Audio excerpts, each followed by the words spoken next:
Tungod sa kailan sa panahon mga guys, makaunahon na ito nagkaon og buko salad. Kay kasdiya guys, magpabukid na budtaan. Nagkasabot na jud mi ani magkasin kay mo adto daw mig bukid kay manguha lagi daw mig butong. Kay nakabot naman mi dire mo nang giparking sa nako ang motor kay magbaktas pa day mi padulong pasulod didto sa bukid. Mao gid ang tinuod nga adventure mga guys kay kinahanglan nga mobaktas pa man gyud ta kay di man gid maagi sa motor. Pabot diya sa unahan mga guys kay na may bayabas ra nga tanong amo na labyan mo nang gitilawon na namo. Morning kinabuhi sa bukid kay daghang kay mga prutas dire. Bayabas ning gagmay pero tinawan nato ang tamis. Shout out sa tagiya sa Bayabas. Gibati ka diha og sakit sa imong tiyan. Kao nagbayabas. Layo-layo jud atong gibaktasan karon murag 1 kilometro pa man siguro ni. Para maabot mo nang baktasan sa nato para maka-exercise puta pa nagsa.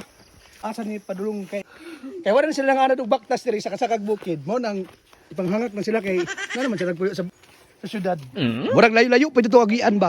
Tungod sa ka-excited, nanaunay ko sa motor nga wala dyan ako nakuha ang susi. Layo-layo mo nang gibagtasan mo nang nibalik lang sa kulid to kay para kuha na akong susi mga guys. Bisan maayo mga tao diring lapita pero nibalik na lang jud ko kayo ang susi para makuha gyud nako. Ug nakaabot ra jud ko diri mga guys. May gani kapag buta ko diri naa ra jud ang susi. Ako nang gikuha ug nibalik na lang ko sa bukid. Layo-layo jud akong gibagtasan may gani kang kasin gisugat ko niya sakay ko sa motor. XRM nga motor ra jud ang makasulod diri kay habog-habog man eh. Kung amo ang motor among dalon diri di jud maagi kay lubakon man kay ang dalan. Ang motor mo gisakyan pang highway ra jud to dito pwede pang bukid. Dali ra jud kay ko nakabalik diring lapita kay nakasakay min ko sa motor manang naabot na mi diri. Abi na ko didto mga guys sa among ginungan og motor didto mi mong butong kay dapling naman kay sa balay manang nabaktas lang sa mi kay padulong na mi didto sa among kuhaan og butong diri nga dapit o kadaghang bere mo butong diri nga tanom. Maningot man ko diha manang yab-yab sa nako ako sinina. Mindras tagalingaw ko dito sa basa nga akong singot nga sinina. Sila pud diri nagsugod pud panguhag butong. Makaingon gud ko mga guys nga half side gud mong butong diri lapita kay dili gyud sag buton dili bagnuton limpyo gyud ba tanawa o dili gyud ni nga ni para sa uban nga bukid nga grabe ka sag buton. Kini nagkuskus diri butong taas-taas pa jud kay energy kay say pa man sa buntag. Mao gyud pinakanindot basta di gyud planuhon mamutong kay madayon. Pero kung planuhon gani mamutong usahay madayon, usahay gyud dili. Kanang nikaat diha mga guys, man tag-iya sa kalubihan. Para ingnon nga kugihan gyud ta, mo tabang sa tara pag-abli sa butong. Basin makaingon ang uban diha nga ultimo pag-abli sa butong, di ta kabalo. Kabalo ta eh. Kabalo man kay ta mo inom aning butong. Manguskos pod ko diri kay para makarelax pod ang mga kasin kay ganihar ba sila panguskos, man mo tabang lang sa ko ani mga guys. Laro jud ko nabantayan ani mga guys, sa sige na kog kuskus aning butong. Nabantayan gyud nako nga basta tag-iya gani magkuha or magpili sa butong, perfect gyud na. Mo nang gitawag sa mo nga punto nga ang pasabot gyud ana kay punto or tama jud pagkabutong ang nakuha. Basta sayo sa buntag kay magkuha butong tamis jud kay nang sabot. Gisuwayan po din ang pag-abli sa butong ko kabalo bag jud ta. Kabalo man gud ko. Mo nang mga guys nibalhin mi ani sa unahan kay kulang pa man na kuskus nga butong. Grabe jud kahawag ning kalubihan mo nang nibalhin mi ani kung asa mi ani makakuha og mga butong kay ginapili ra man gud ni mga guys. Kay kung ako ray mo katkat dira sa lubi, wa tay alam makakuha jud ko ani mga guwang. May gani nagkatkat sa lubi, expert. Pero kaya akong jersey nga giyab ganihan, sobraan gid ko ka expert mo nang nagisi.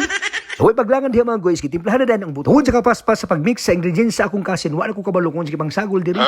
Basta mao na jud ni, nasagol gyud na ang ingredients mo nang gimix, gisulod na din sa kag. Goban na nita ko sa sulod sa ref kay pabugnawon pa man. Para social food kay ang sudlanan. Kay na-proceed naman ang buko salad mga guys, manang suwayan pud na ko ni pagkaon. Kay di man ko social, manang gibubo na ko sa platito. Dugang-dugang na jud ko gugasunan ni mga guys. Tuyo jud na ako mga guys, pero kita niyo nga prosin jud ako ikaw nga buko salad. Lami ani oy, lami jud ay pagkatimpla ba? Lami jud kaayo ba sa dili ko ni ko magtimpla igor kamo kaon ani mga guys. Lami jud sa hungit ba sa libre jud ba? Lami ani guys, baro to, bye-bye.